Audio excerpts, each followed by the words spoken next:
Hello, students of National Central University. My name is Chen Xu, and I'm a part-time counseling psychologist at the NCU Counseling Center. Today, I'm going to talk to you about the topic of stress and stress management. When started overseas, it is common to feel stressed when coping with pressures in a new environment, a new lifestyle, academic demands, and relationships issues. There are various phases of change people generally go through, which are described as the honeymoon stage, the cultural shock stage, the adjustment stage, and the acceptance stage. First, the honeymoon stage generally begins before your departure, and it lasts for a couple of weeks or months. During this stage, you are positive, curious, excited, and full of anticipating a new encounter. You feel that a new world is opened up in front of you, waiting to be explored. I remember when I first arrived in San Francisco for my doctoral studies, I was fascinated by the blue sky, the cool and refreshing air, the candy-colored houses, and the holiday glow skyline, the green and lush parks, and the magnificent span of Golden Gate Bridge. The nature surroundings, the buildings, the people, and the food were all fascinating. I feel that this was the greatest decision I made in my life, and I could make this place my home and stay here forever.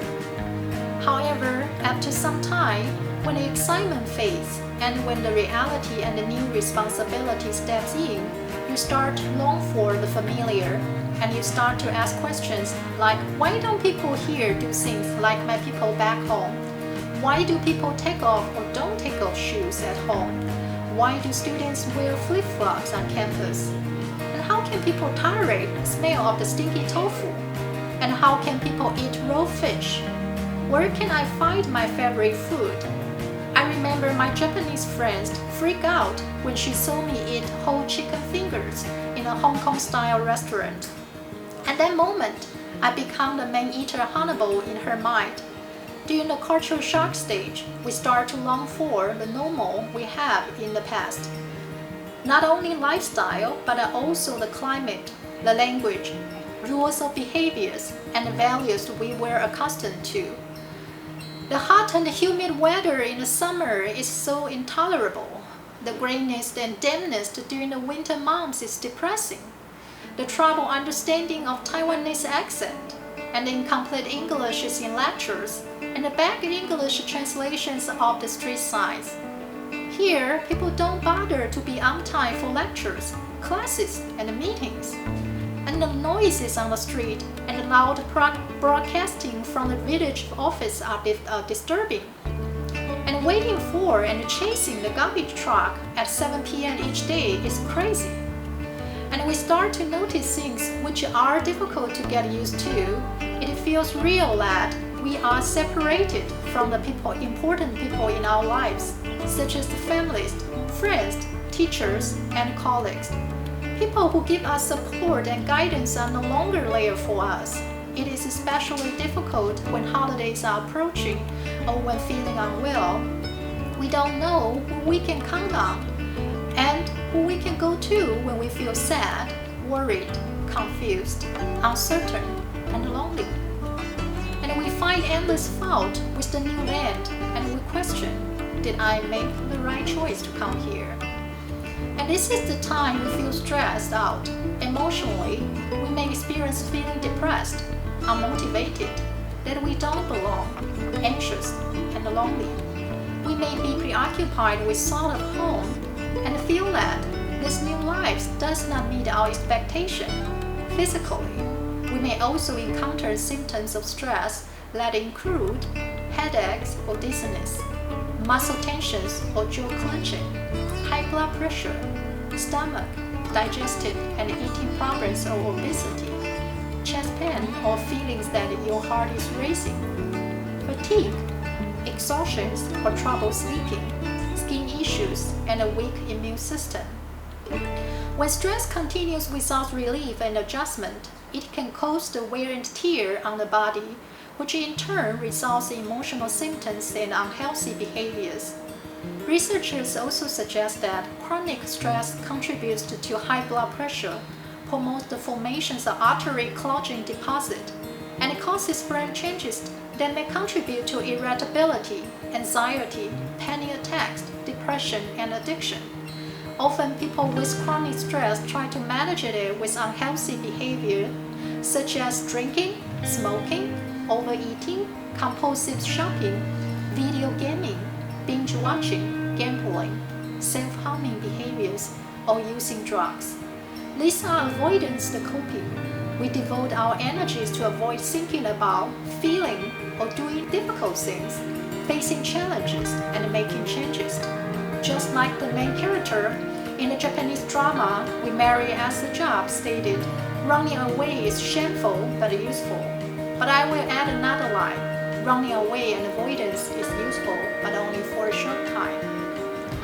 If we avoid the situations that causes a stress response, it may make us feel better for a short time, but when we encounter it again, it makes the stress response even worse. If we don't want to trap in avoidance coping strategies, what are the alternative options? The other options for coping is called active coping. This type of coping addresses a problem directly, and it involves changing how we interpret the challenges and the stressors. Regarding how we think about stress and the challenges, we should ask ourselves what stress actually is, and what is the functions of stress as well as the stress response. We know that certain types of stress are not good for us, such as violence, abuse, and discrimination. However, in small doses, stress can actually be helpful. And working through stress is how we build skills and resilience. If we face it and think of the strategies to work through it, and we learn new skills to use the next time. When we experience a stress response, we can either telling ourselves, I'm stressed out, I'm overwhelmed, it's too much, I cannot do it. Or you can tell yourself, my body is telling me that I have something to face, this can be tough, but I will find a way to get it through. When you are encountering disappointment, dissatisfactions, and frustrations in the new land, you can either tell yourself, this is terrible, I made a wrong decision and I hate it. Or you can remind yourselves of the new people, places, foods, and experiences that you do enjoy. You can also remind yourself, I'm not the first and only international student here. I'm not alone. There are people who have already navigated through the culture shock stage, and I can reach out to them to share my feelings and get support. I can take advantage of this stage and motivate myself to build a supportive network from which I can get support. I can develop friendships with local people, with people from my country, and with fellow international from other countries. The stresses and the strengths can lead to growth and happiness, and your interpretations of the stressors is what really matters. We cannot avoid stress, but we can keep it from becoming overwhelming. And there are many strategies which can help us to keep stress at bay when we start in a foreign country. Number 1, establish social support and maintain socially connected. This includes building connection with both people in your home country and the people in the new land. During my first year in San Francisco, I rely a lot on Facebook to maintain my connection with people in Taiwan. The messages, photos, and videos that are being posted on the social media were like transitional objects for me. They give me a feeling that my friends and my family were still around, and we still share our lives with each other. Stay connected with people who keep you calm, make you happy, and provide emotional support and help you with practical things. I also reach out to the international students groups in the city and participated in clubs or communities where people shared similar interests and hobbies. During holidays and long weekends, I generally arranged gatherings or traveled. I visit the best coffee shops, bakeries, museums, favorite sightseeing spots, and hiking trails in the city. I also attended religious or spiritual events and activities. I tried my best to avoid sitting alone and being self-pitying. Familiarizing yourself with the new surroundings will help you feel more connected and less like an outsider. You can also make a bucket list of new places or activities and challenges yourself to do or see all of them before you leave. Number 2, exercise regularly, eat healthy, and maintain well-being. Exercise can improve both physical and mental health. Establishing the habit of staying active by taking a short walk, riding bicycle, practicing yoga or tai chi, swimming and playing sports, dancing or working out in the gym. Meditations and deep breathing exercise can also help you stay calm and focused. If you have the cooking facility, you can try cooking your meals at home instead of eating out or having food delivered. Make sure you eat nutritious meals and keep well rested. Sleep deprivation is also known to trigger stress. You can build a bedtime ritual for better sleep. Recommended activities including reading, listening to relaxed music, stretching, taking a bath, praying, and meditation. Avoid overly stimulating activities before bedtime, such as thinking about problems to be solved, doing work, using the computer, playing video games, or watching stimulating videos. Number 3, keep a journal for reflections of experiences.